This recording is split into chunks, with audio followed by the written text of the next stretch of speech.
a thriller. That's not a huge genre for film festivals. Something good to know. Know your genre. That's the story we keep telling ourselves too. That's why we didn't get into film festivals. That's the reason. They just don't like horror thrillers. It's not our fault, you know. But we actually connected with a sales rep. And he watched our film and he believed in it and he took it on and they took it to American Film Market and the film sold before the market was even over. So. Which surprised him as much as us. Yeah. You know?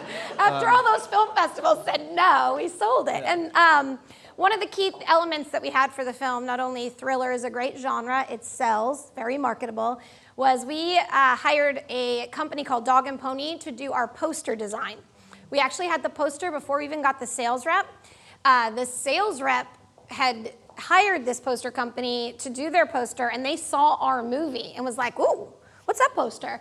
And they said, you know, that movie doesn't have a sales rep attached. And he's like, so that got him interested in our film. And then he said when he was at American Film Market, Image Entertainment, the company that bought our movie, was looking through the book of posters. And they stopped on our movie and they said, oh, we have been spending thousands of dollars trying to market or to put together a poster with a movie called Home Sweet Home that's a thriller. They nailed it. We want to buy that movie. So a lot of our sale was off of the poster. I have no idea if they even watched the movie, but I don't care because they bought it and they... Yeah, they definitely watched it at some point. Yeah, I hope so. Yeah. So I think the first part of the story that we learned is, well, first of all, go do it, right? But we purposely picked horror because we're like, you know, we watch horrors and we're like, we can't ever get enough horrors. There's never enough horrors. So we're like, okay, people probably will want to watch a horror movie. It kind of turned into a thriller after we were done. But the interesting thing is it's still, well, okay, so this is the poster we got made, which has kind of got a horror edge to it for sure, but technically, we made a thriller. So we sold it to Image. They saw the poster, they wanted it, like she said, and then they redesigned the poster for us, which is funny after we spent all this money to make this poster. Then they made us, and this will happen all the time, guys, but you gotta have the poster to sell the movie anyway, so get a good poster. So then Image made us this poster, which is essentially the same poster. It just cost them money to then not give us money. So that was cool. Yeah. Because you know they'll charge you for this, guys. So then they make their poster, and you're gonna be like, well, I'm not gonna pay for a poster if they're gonna make a poster. But you know, it's like the chicken or the egg. You're not gonna have a poster until you make a poster. So you're just gonna pay for 2 posters somehow. So just get ready. Pay for 2 posters. But let them front for one. And and that's the UK's poster. So then, yeah, we sold. So. We also laughed when we saw it. This is cool though because the UK went back and put Jason into our movie, so that was great. It was really good for our sales. So that's not true. That never happened. This character does not exist in our movie. This does not exist. Nothing about this exists in our movie except for the title. So. One thing I think that this poster did so well for our sales was that it appealed to men and women. You know, men were like, ooh, hot girl with an axe. And women were like, oh, girl with an axe. Let's watch this movie. Yeah. Yes, we sent out the teaser first, and we sent it to like Shock Till You Drop and Horror Asylum, and just literally we started scouring the net for websites. And then we would personally, from our home, just email them and be like, you should check out our movie. It's called, here's our poster. And like we'd have like a little bit of info. And people just started taking that info and posting it on their website. And we actually had sales reps contact us wanting to rep the film. So. Yeah, right around the time we picked our sales reps, we started having that happen. But the crazy thing is people just started, like especially horror, they just started posting it. So all of a sudden we started getting this traction there, and we're like, that's really cool.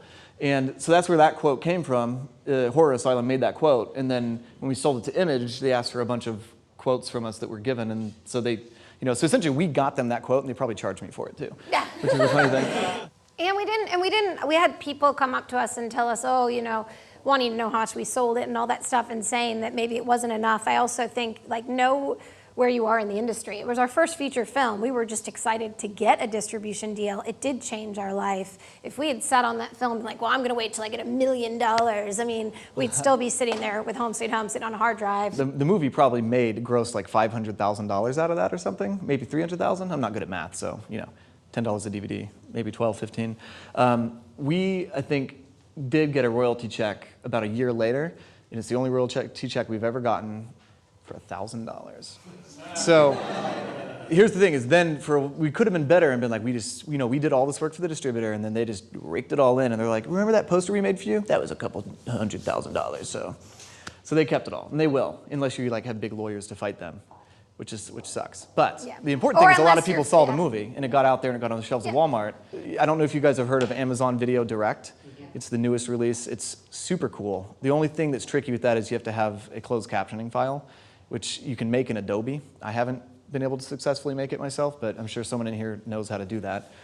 Or if not, you can pay someone. And if you have a closed captioning file and 3 pieces of artwork that match their specs, which could be a picture, or it could be a fancy poster, and you put it on Amazon, you can set all your own things you want, pricing, prime, whatever you want. And really the big picture is you have to market it yourself, which when they told me this, because we had a meeting with Amazon early to see what we thought about it before they released it, my biggest thing was like, it sounds great, but I still have to market my movie. And they were like, yeah. And then I thought about it, and we're like, well, we did that anyway for all of our movies. I don't know if you guys know about Facebook ads. They're amazing. They're terrifying too, but they're incredible. You can get so much information from a Facebook ad. And like we have a colleague that's been using it, and you can essentially build a Facebook ad that targets, you can essentially target you guys, and then see what, you could put out 3 ads all targeting you guys with these 3 posters, and then see which one gets the most clicks. And then you say, okay, well, those posters are going away. I'm going to use this poster all the time now. And now I'm going to target these guys, but only people who have red hair or something. You can dial in your demographic. And then once you figure out the algorithm of this many clicks for this much money, and I'm making more clicks per money than I am paying for it, you just start ramping money into it. And at the end of the day, it sounds bad, but that's what distributors do, I have people say to me all the time, well, if I could just get investment, then I'll make a movie. And I'm like, you've never made a movie. How do you know that? Why would you want to do that with someone else's money? There's a huge process from the beginning of like writing to selling, and even the deliverables are insane. Like some people get stopped at deliverables and can't deliver their movie because they don't know how to do it. So it's almost like you want to do it on your own, and then once you know, okay, I know how to do this, now I feel confident to take someone's money, because it's really stressful to take But if someone offers else's you money. $2 million, you should take that. Even if you can't finish a film, just take it, and then you're really you can in hire big me trouble. to help you finish it, or anyone in this room probably.